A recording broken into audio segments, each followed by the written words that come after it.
The phonovision bell rang. Reed Kendall reached for the switch, not taking his eyes off the blueprint that lay on his desk. He spoke absently. "Yes?" The reply came sharp and cold. "I suggest you stop what you're doing and pay attention to me." Kendall raised his head and looked at the screen. The image that faced him was that of a tall man in ordinary street clothes, but wearing an odd silver mask over his face. Kendall made no effort to hide his annoyance. This was no time for jokes. Some lab comedian with time in his hands. "Now listen here, I'm busy, and I'm in no mood to—" "Shut up!" The tone was sharp, brutal, contemptuous. It stiffened Kendall, then eased him slowly back into his chair. "What do you want?" "That's better." "Take that absurd mask off." "I'll leave it on." "Then get this over with. Tell me what you want." "It'll take a few minutes. Go over and lock your door." "I'll do no such thing." "I said, go over and lock your door." Their eyes clashed. Kendall's frank, indignant, accusing.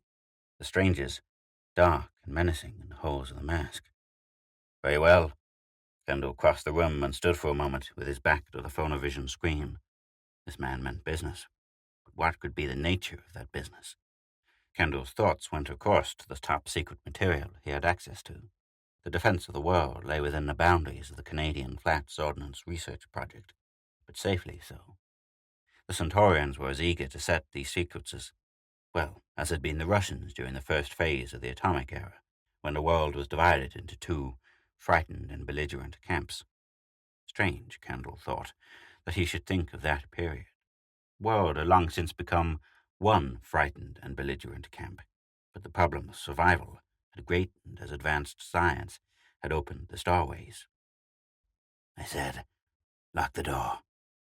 Kendall complied. As he returned to his desk, he sensed the man was smiling behind his mask. What was he? A Centaurian? Either that or a Terran. Certainly not a Venusian, unless he was standing on a box. "Sit down." "All right, let's get on with it." "In my own good time. First, let me sympathize with you in your love for your wife." "What sort of idiocy are you talking about?" The man ignored the question. "You are unique in that love, Mr. Kendall. We conducted a telepathic survey of every married scientist in this project, and only one psych pattern was suited to our purpose." Kendall scowled. "I think you're enjoying this, but I'm not. Believe me, you'll live to regret it." "You are fortunate in finding you, Mr. Kendall. One man here would be incapable of allowing his wife to die horribly if he could prevent it, no matter what the cost." A vague fear, coupled with a chill, was seeping through Kendall's brain. "Say what you've come to say and get it over with." "I'm doing just that. We have your wife, Kendall. We got her at 10 o'clock this morning." "Impossible. Our security is foolproof. No person has ever been kidnapped from any world defense project." "Never before. But let me tell you why. Because such a hostage would have been of little value. Terran scientists and defense personnel have been psychologically conditioned to the point of fanaticism. We have never before discovered a Terran scientist who had put his wife or any other loved one before his loyalty to Terra." "What makes you think I will?" "No tests are absolute. But if we were wrong, it will be unfortunate for only one person. Your wife." Kendall thought of Claire, trying the while to keep his panic from showing through. Blonde, beautiful Claire. The one person who really made his life worth living. Claire. As he worked at this brutal, tedious defense business, he didn't work for the defense of Terra, though that idea and its psychological drive was ever in his conscious mind. He worked to keep Claire safe, and now he realized the stark fact. Realized it as he cursed the Centaurians, their devilish extrasensory penetration. Cursed this masked devil for being right. Shocked out of wariness, he allowed these thoughts to spill through his conscious mind. Then he caught himself and threw up the blank mental wall all defense people were taught to use. But not until the man chuckled behind his mask and said, "I agree on all counts, but you have to admit that we clocked you perfectly, Mr. Kendall. The risk we took in kidnapping your wife was well worthwhile." "On the contrary, one life is of little consequence." "I'm sorry you feel that way. the man said with mocking lightness in his voice. Let me describe the manner in which your wife will die. First, we'll strip her naked. What is it you're after? Kendall snapped. The man's chuckle was even more pronounced. You're right, of course, in surmising I'm a Centaurian, and you're quite familiar with the way our Cold War works. How the balance of power has been maintained these last 100 years. The balance is tipped in our favor. Of course, but we now intend, through you, to remedy that situation. You people are very ingenious in that you invent a total destruction-type weapon and then turn right around and conceive an absolute defense against it. We do the same, of course, or try to, but we find ourselves at all times slightly behind you. A sad situation for we Centaurians, don't you think, Mr. Kendall? The chances of ever balancing us are remote. Not so. Let me explain. Our great hope lies in obtaining the plans of your latest projectile. I think you call it Willie 7. I know no such plans.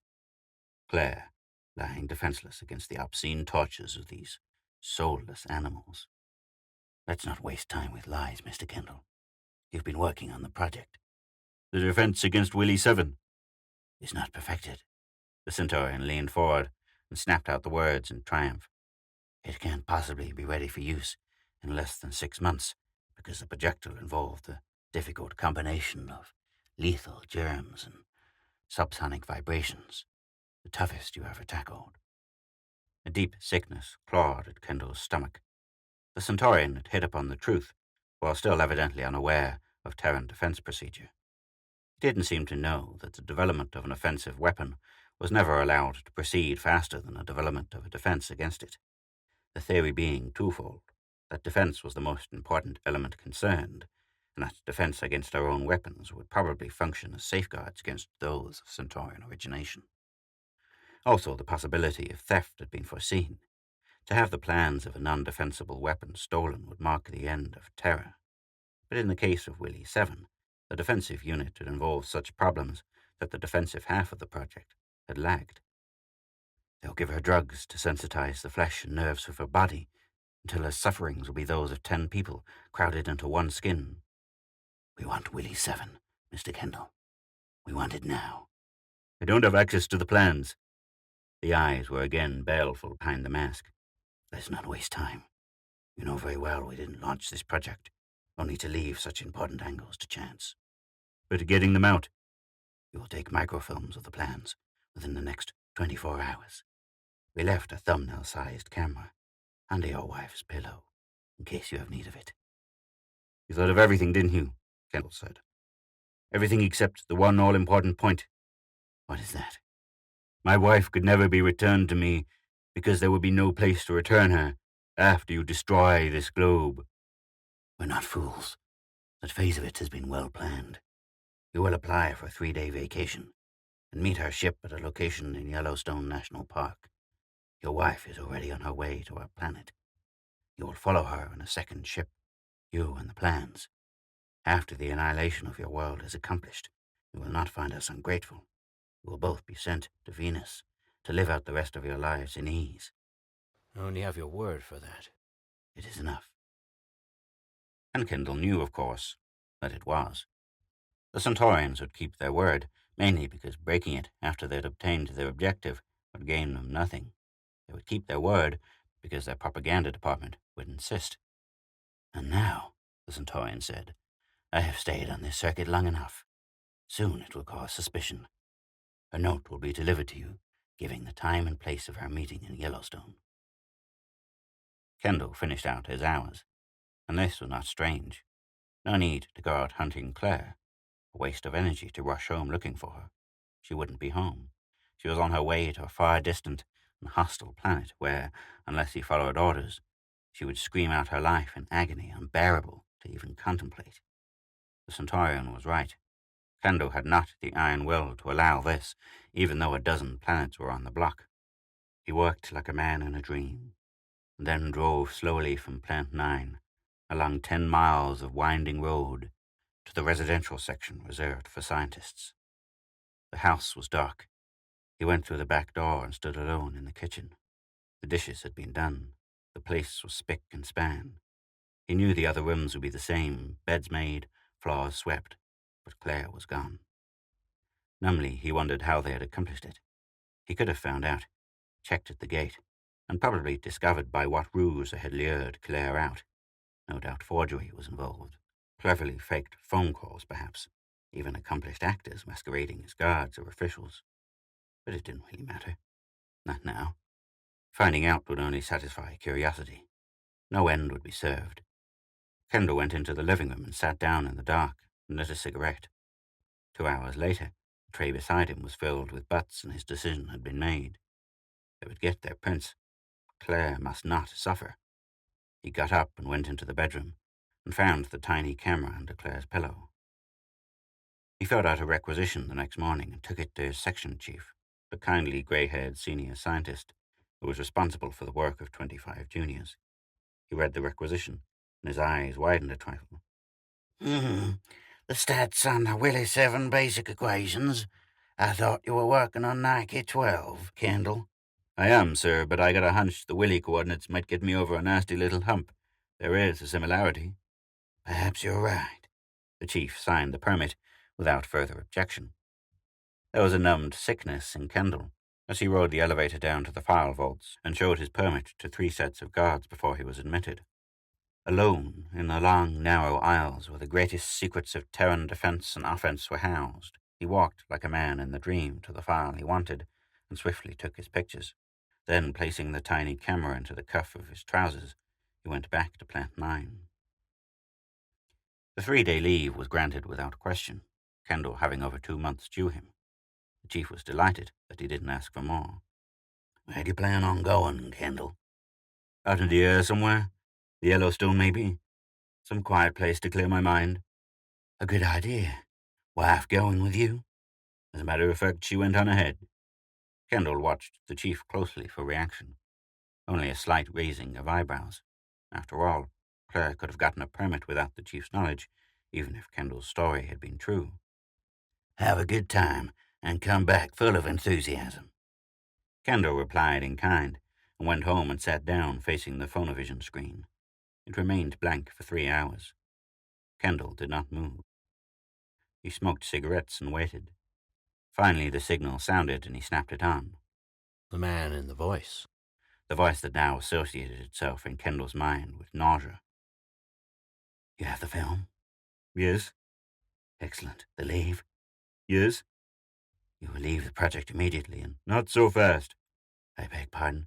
I said not so fast. I am not satisfied with the arrangements. The voice turned cold. The arrangements are not yours to question. Nevertheless, I question them. In fact, I demand some changes. The man was obviously angry, but he held his temper.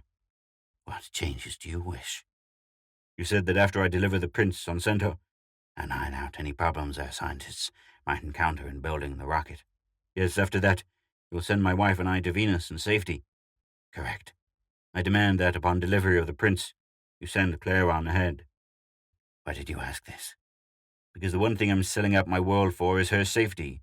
I will gamble with it for only a short time as necessary. The man considered.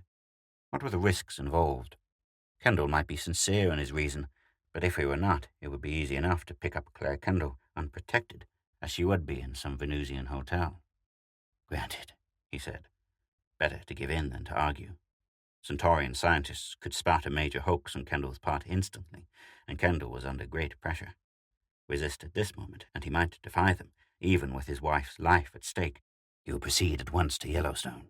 He gave Kendall careful instructions concerning the rendezvous and cut the connection.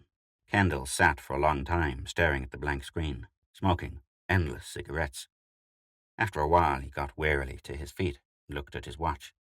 In 7 hours and 25 minutes, he would be on a Centaurian ship that would lift out of Terra's orbit and start bending space into time, until... The pale green globe of Centaur hung in a black sky, greatened and darkened, and Kendall was looking out across the huge rocket port from which the Centaurians planned to launch Terra's destruction. Now, for the first time, he saw the Centaurian without the mask. The man was handsome. He had the cruel black eyes of all Centaurians. He smiled coldly. We've come a long way, Kendall. I suppose you want to see your wife. No. It was a surprise. I don't quite understand. My feeling for her is such that I wouldn't dare allow myself close to her. I wouldn't have the courage to let her go again. It's unnecessary that you do. We Centaurians keep our bargains. They've made my decision. Kendall did watch Claire as they took her from the building to the Venus-bound rocket.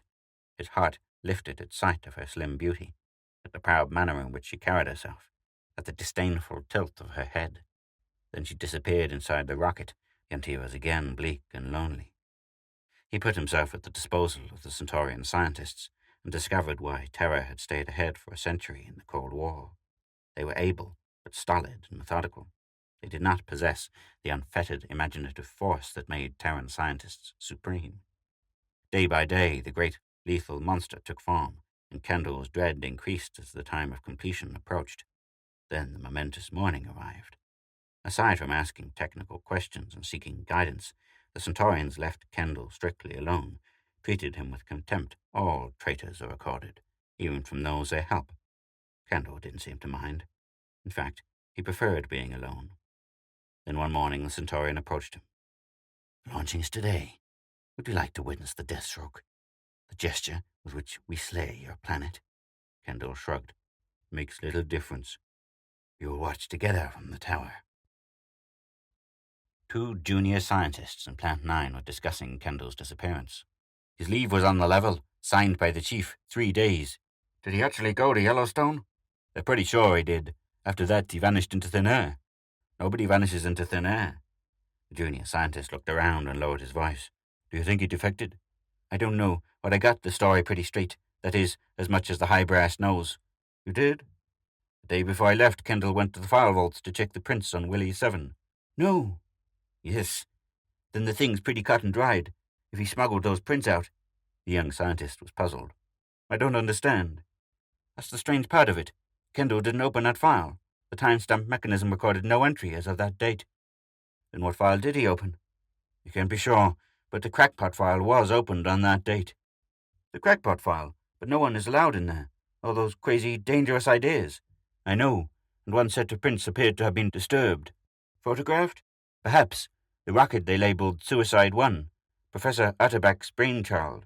The one they figured could never be launched. I remember. The brass were pretty sure to blow half the North American continent away 30 seconds after the primer was ignited." "Yes." "They think Kendall photographed those prints?"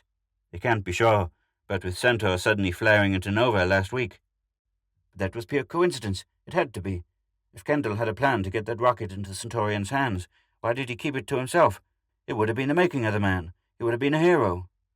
"As I say, they've little to go on. Right now they're trying to locate Kendall's wife. If they find her, they might learn something." End of story 10.